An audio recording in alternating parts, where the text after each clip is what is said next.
Periods,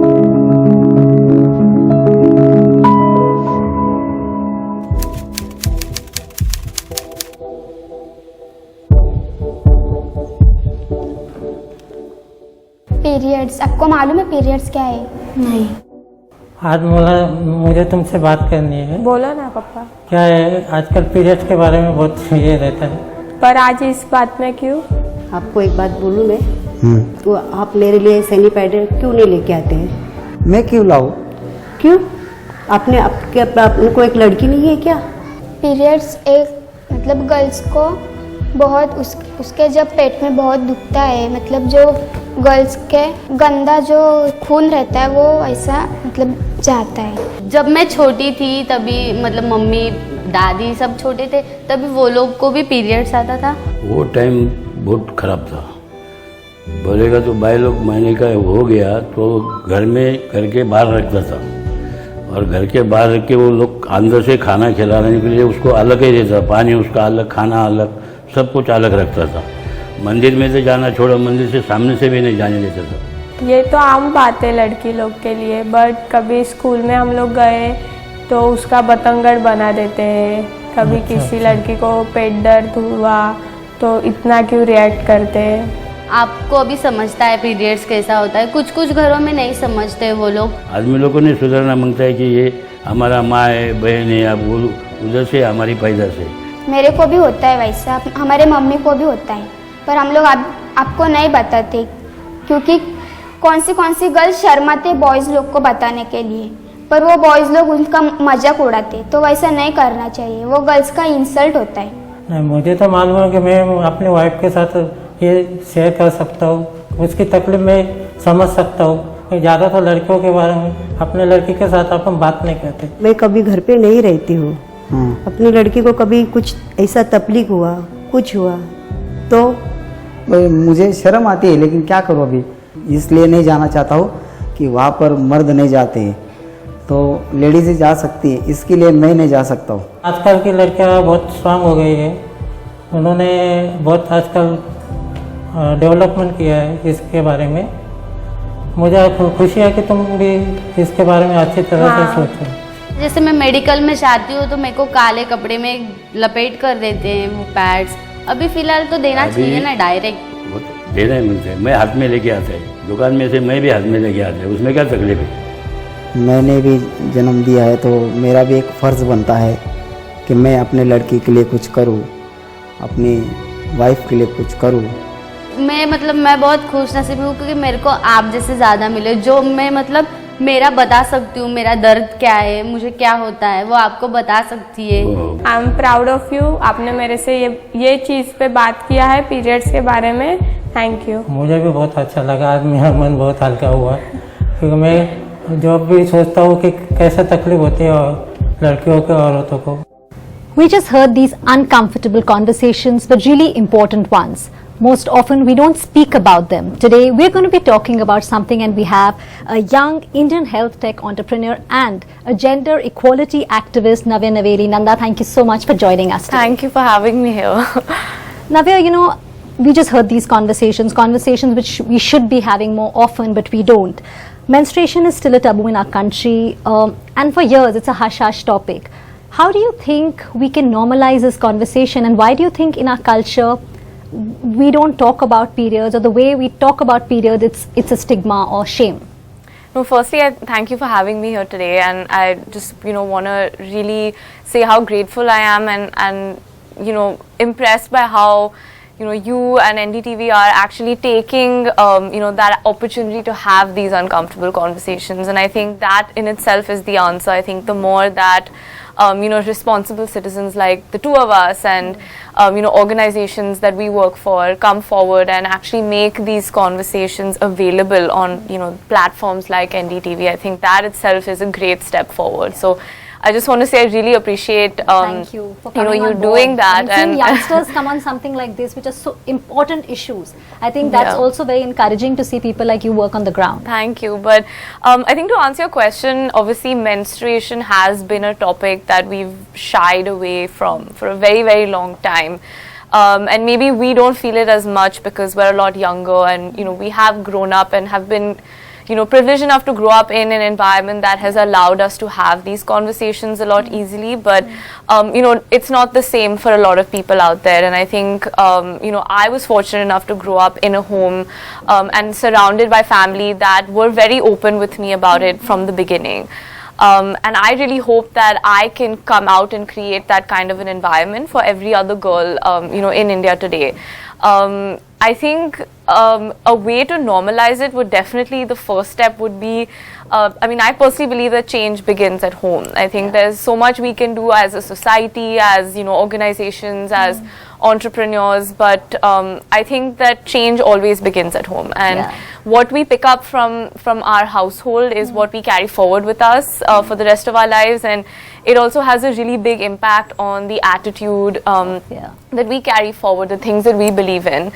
So I would say that, it starts there. It starts, in being comfortable enough to have conversations about menstruation at home with your mothers and your grandmothers, but also with your fathers. I think that's more important. Yesterday, how we saw the brother and the sister. Absolutely. How we saw in the video itself that, these conversations are always, had between women. And I think that being able to have these conversations at home with the men in our lives is equally important, because actually the normalization of it will not only happen if women are, confident enough to talk about it, but it's also when men are more sensitive and empathetic towards these conversations. And I think that's where it begins. Where it begins with at home, on the dining table, in the living room, when you get your first period, when you are not feeling the best, when you're on your period, being open about it, talking about it. Absolutely. And I think that trickles down then into society, into the different roles we play in our lives, whether it's at school, whether it's at work, and I think that it automatically has an impact in those different areas that we go into. I would say definitely at home is where it begins. To start, and it starts young. So the mindset is being developed, like you rightly said. You started working on menstruation for a couple of years now, and then you started Project Naveli. How did you think of a topic like this? What really motivated you?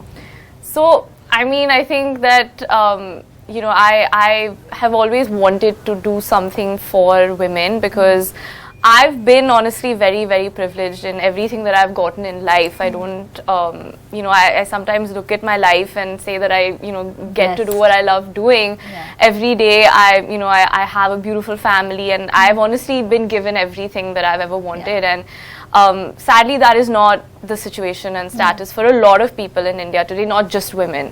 But I felt that, with the resources that I have, with the platform and the opportunities that I have been given, it actually makes me more responsible to take that forward and use it in a very positive manner, in a responsible manner, to give back and to do more that, give back and share a bit of what I have, because I don't fully think I deserve everything that I've gotten, and it's about sharing. It's about sharing, and I think giving back, that's a beautiful thought. And then you also started Aara Health, which is again, women-centric, giving them, tell us about the platform. So Aara Health was something I started 2 years ago during the pandemic, and it's a women's healthcare platform in India. And we actually began this because we realized that even though we come from very privileged settings in India, it has still been difficult for us to get access to women's healthcare and information about feminine hygiene, which is also a topic that we shy away from in India, whether it's menopause,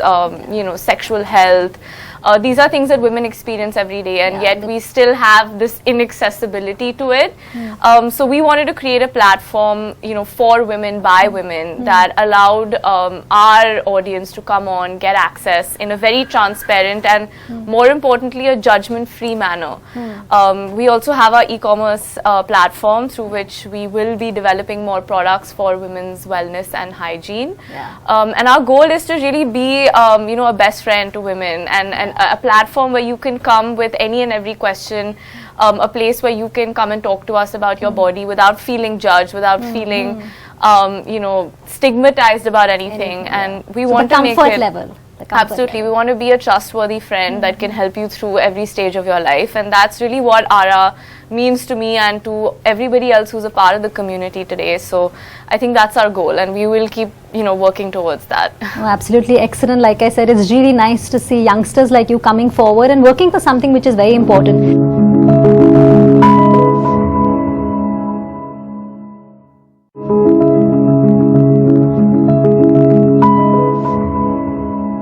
Navya, when we talk about access to menstrual products, again, it's a huge challenge in our country. Right. You've also spoken about, it's your dream to make period products free in the country. Yes. So period poverty is a huge issue, again, in our country, unfortunately. How do you think as individuals, whether it's the government, schemes, how can we break through this?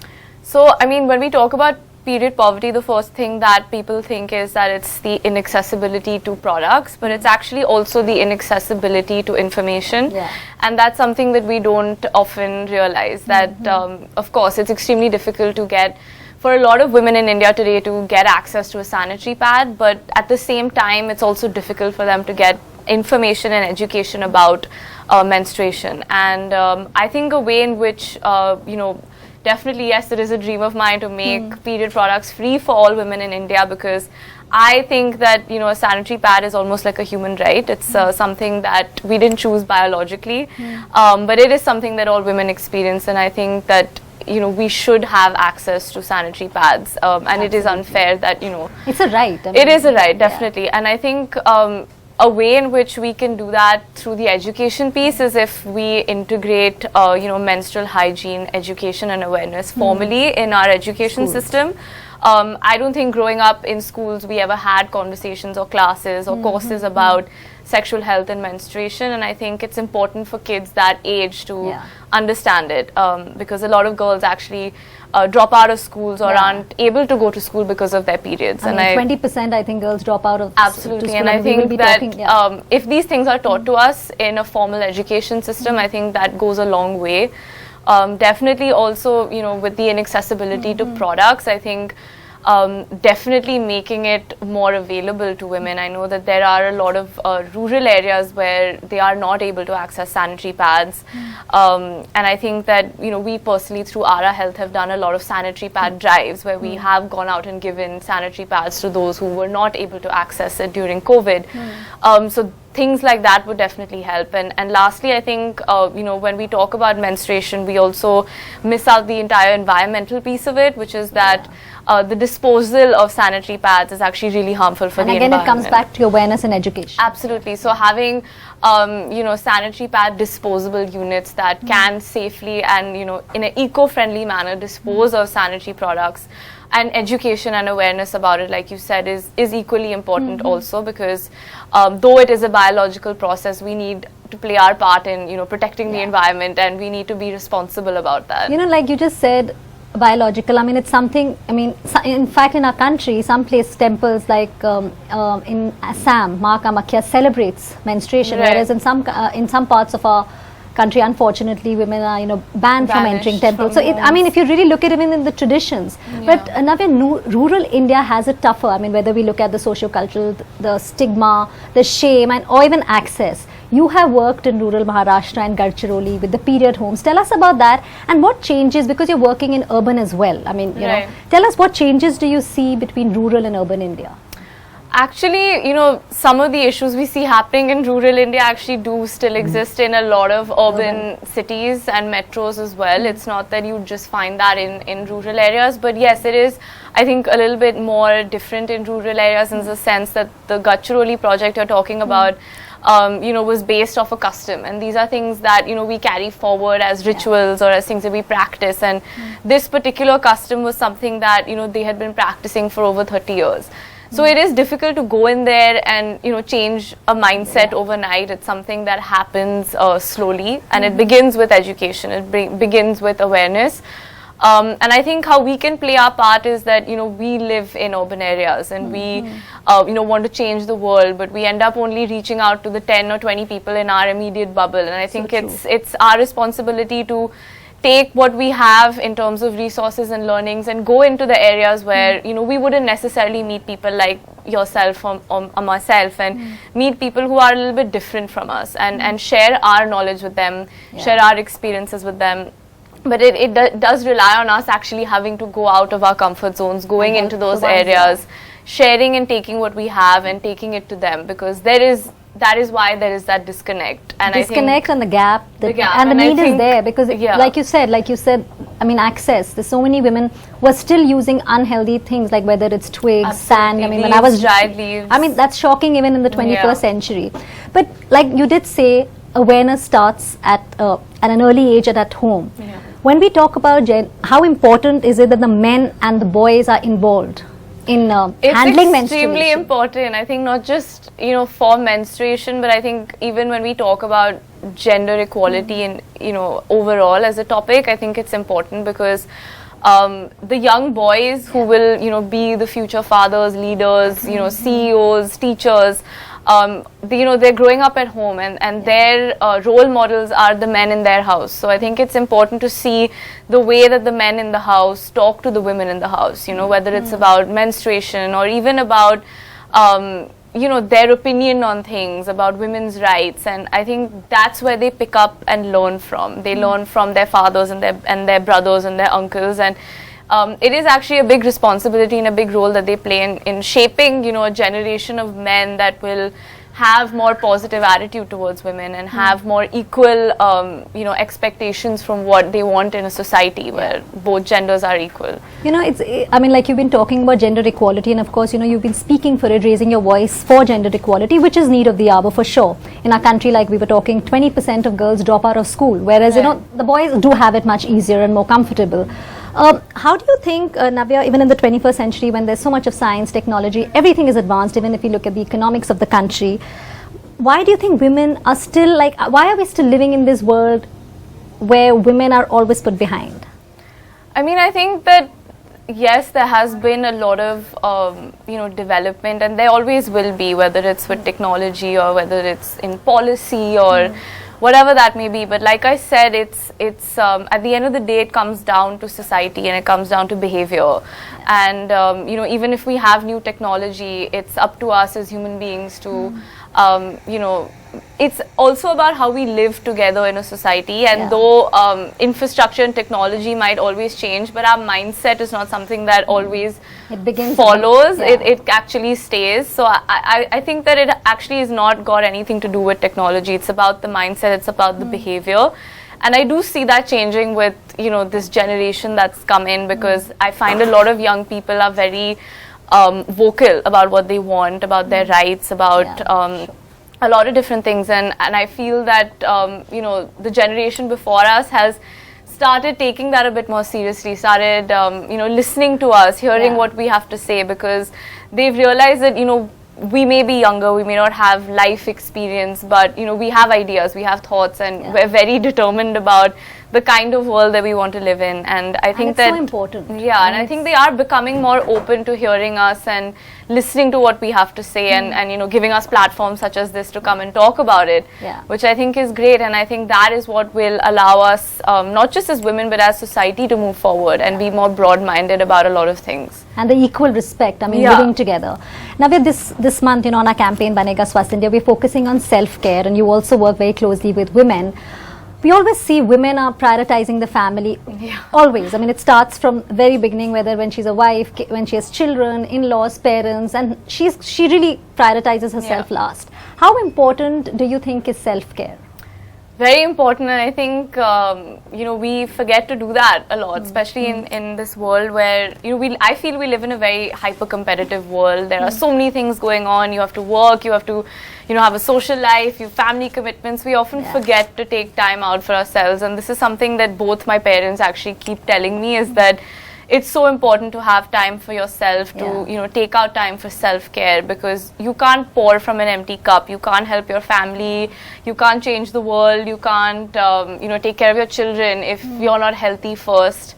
And I mean, it's the same logic as in a plane, when you have the oxygen mask, it comes down and they say you have to put it on yourself before you put it on to anyone else, because you can't do what you set out to do if you're not healthy. And I don't just mean physically healthy, but mentally healthy as well, emotionally healthy. So it's extremely important for us to take out that time to nourish ourselves, so that we can give back and we can do what we want to do with the world.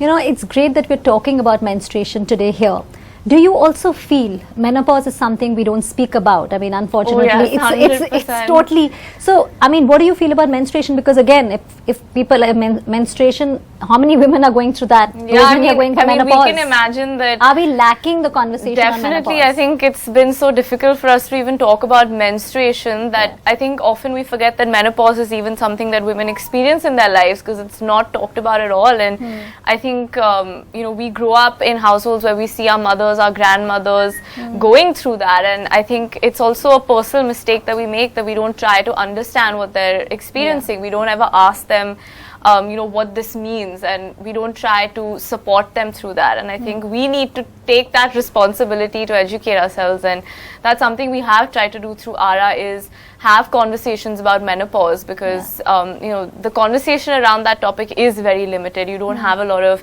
medical information about it, and I think not just for women, but like I said, for sons to understand that this is a phase of their mother's life that, they will have to experience. And as a family, what can we do to help support women through that time, So yeah, conversation is definitely not very open. And I, see my mother experiencing that.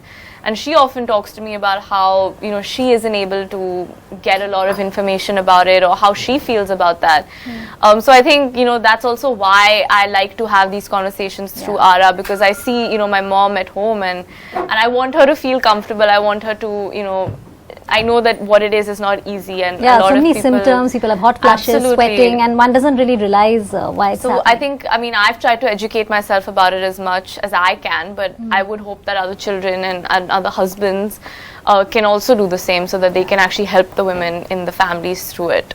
And considering we're talking about menstruation, we're talking about menopause, it's important that we break these social barriers. I think it's like Navya, you rightly said, everything starts at home. We should build this foundation at home. So parents, please talk to your kids. Initially one might feel a little awkward, but the more you talk about it, the more comfortable it will be. Navya, it's a pleasure to have you with us. Thank you so much. Thank you so much. For having me.